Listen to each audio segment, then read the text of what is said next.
let's talk a little bit about Scrum Master roles and responsibilities. The first Scrum Master roles and responsibility is facilitating Scrum event.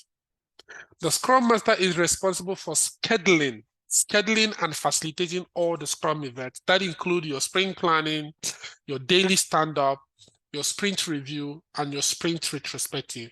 And then it's your job to ensure that these meetings are what? Productive, they are time boxed, and they follow the Scrum guideline. That is one of your big responsibility, to schedule the Scrum event. So when you come to a company, the first thing you want to ask your team is, okay, when do you have your daily stand-up and all that? You want to look at their calendars. Who is handling it right now? You get it transferred over to you. And and now maybe your first meeting, you want to ask the team. Normally what I call it is kickoff meeting with the Scrum Master. You want to ask the team, are you guys still okay doing your daily stand-up the same time you're doing it? Yes. Okay, so your sprint planning, you do it in the morning at this social time. Are you still okay doing it at that time? Yes, fantastic.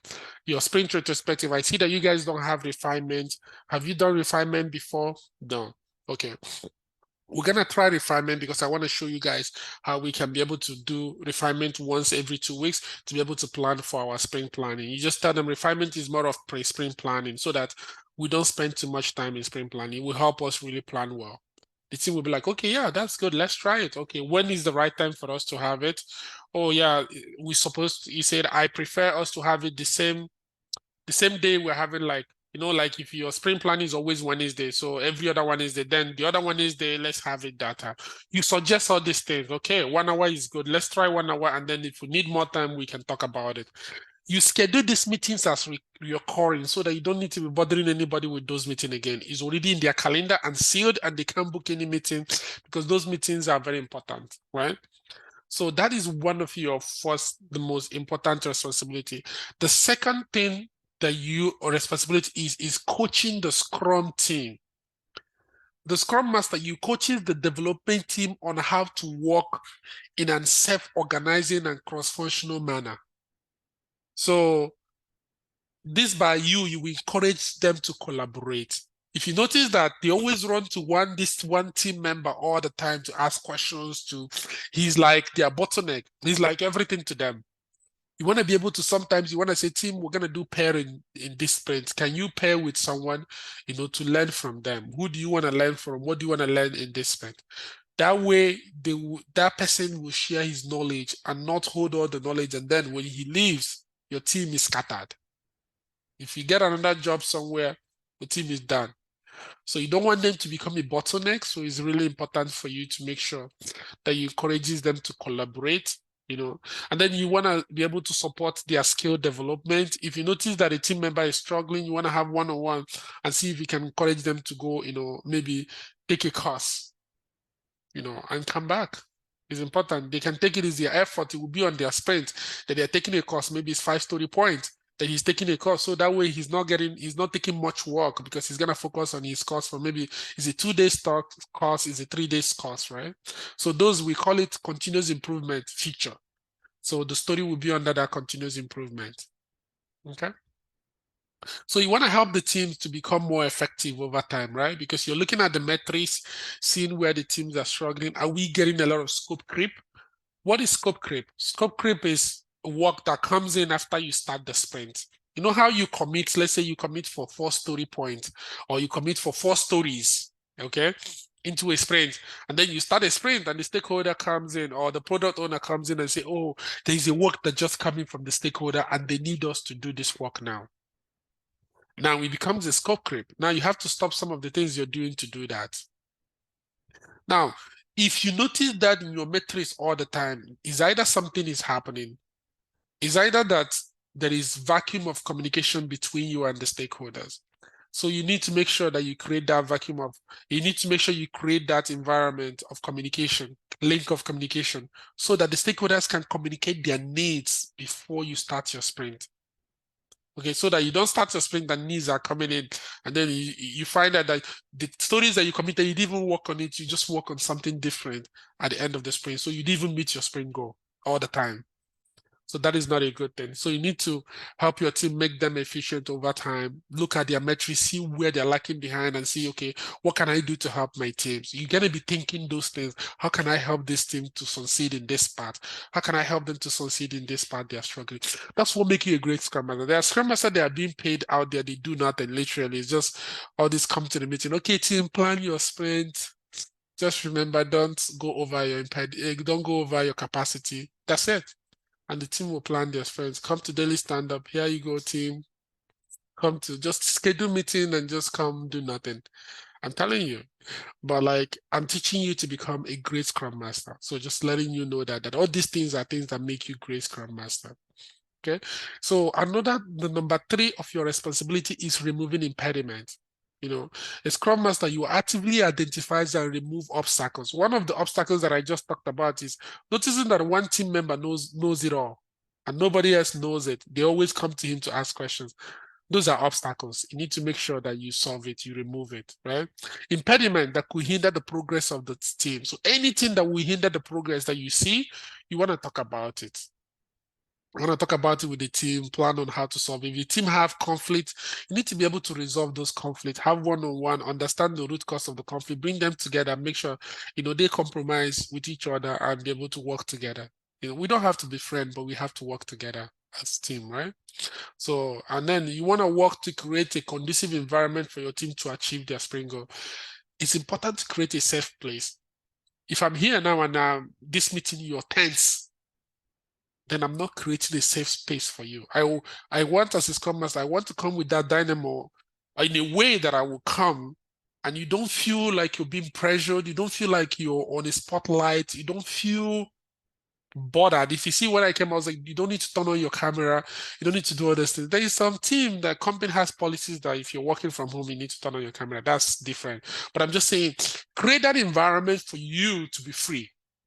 Not being in so much rules that now you feel squeezed, right? And then it becomes a challenge for you. So you want to create that safe environment for the teams. Make sure that's one of your job, to create that safe environment for your team as well, to achieve their sprint goal. Especially in doing your retrospective. You want to make sure that teams feels is a safe place for them to communicate their challenges.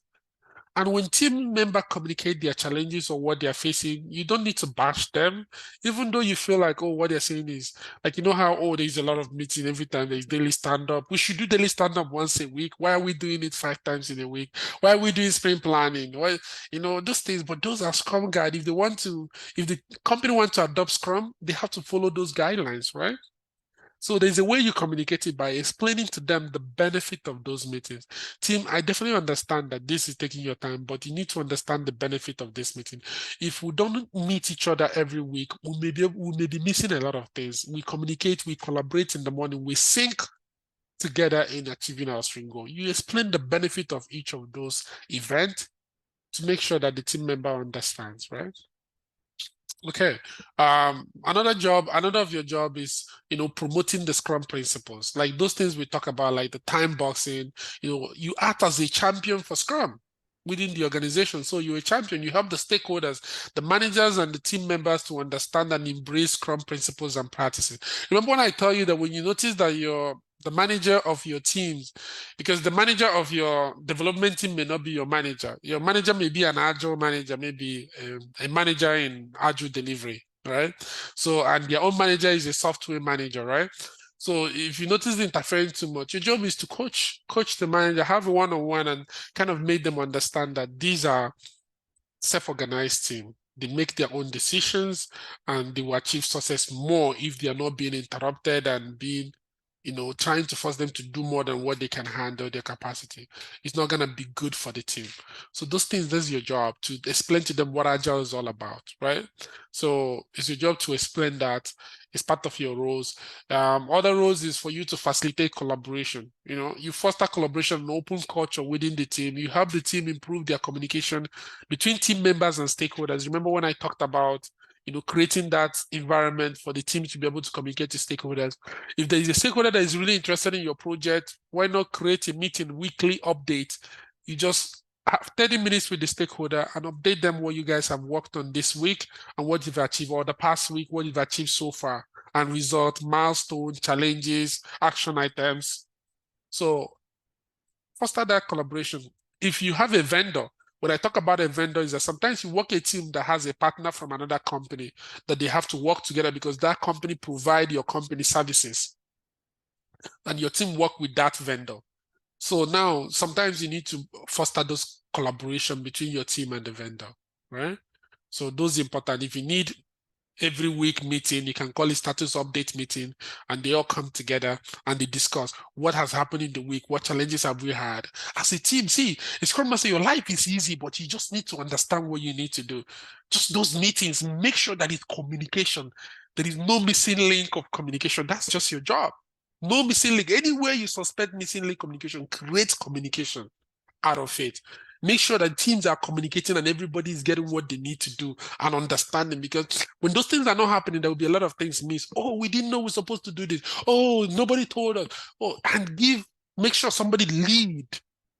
If there is something need to be done, who is the lead of this thing? Who takes accountability of this particular thing? And you need to know that, so that they know that they are responsible. So when you're emailing someone who is accountable and copying other people, right? So your job is also to protect the Scrum team. So like I mentioned before, as a Scrum Master, you shield your team from external interference and distraction during the sprints. So you act as a buffer between the team and outside influence, right? So allowing the team to focus more on delivering value. You are just a buffer. You're protecting that team from any interference to disturb the team.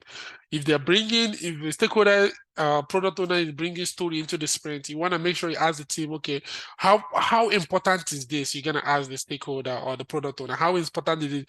Can we do this in the next sprint? You want to ask those questions so that they don't distract your current sprint. If they say no, oh, it have to be done now, and the value have to, and then that's when you now discuss with the team, okay, what can we take out from this current sprint and add this one so that we can still complete? So those questions is things you ask. So as time goes on, we're gonna practice this thing in practical ways so that you understand this. So you're monitoring and reporting as well. So as a Scrum Master, you monitor the team progress and you provide valuable insight to the stakeholders and management. Sometimes stakeholders want you to provide insight into what the team is doing, their progress and all that. So you're monitoring their progress, and you can report to the stakeholders once a week or once in 2 weeks.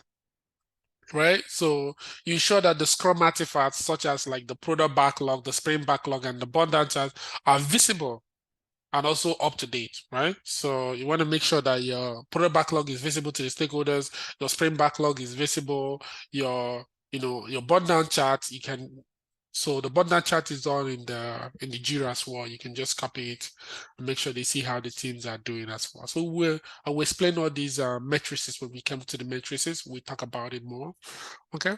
And then another thing is promoting continuous improvement. You wanna facilitate the sprint retrospective where the team kind of reflect on the process and identify opportunity for improvement. So you encourage that culture of continuous learning and enhancing, right? So you want to continue to encourage your team, promote that continuous improvement so that the team will continue to improve during the retrospective. What went well during the sprint, what did not go well, what do we need to improve on? You take action and assign it to anyone that you want them to lead on that action. It can be you, it can be another team member who will be in charge to make sure that process is done. You have a new team member into the team, and that new team member, there is a process you go to get access for that new team member, right? And it took you a long time to get that done. If you're like, okay, we need to document the process that we took because we have to go to different places, document and document our learning so that next time if we have a new team member, it's easy to know who to go to straight and get that done. Those are things you do as a Scrum Master to help the process. So this is more of our responsibility as a Scrum Master. Any question?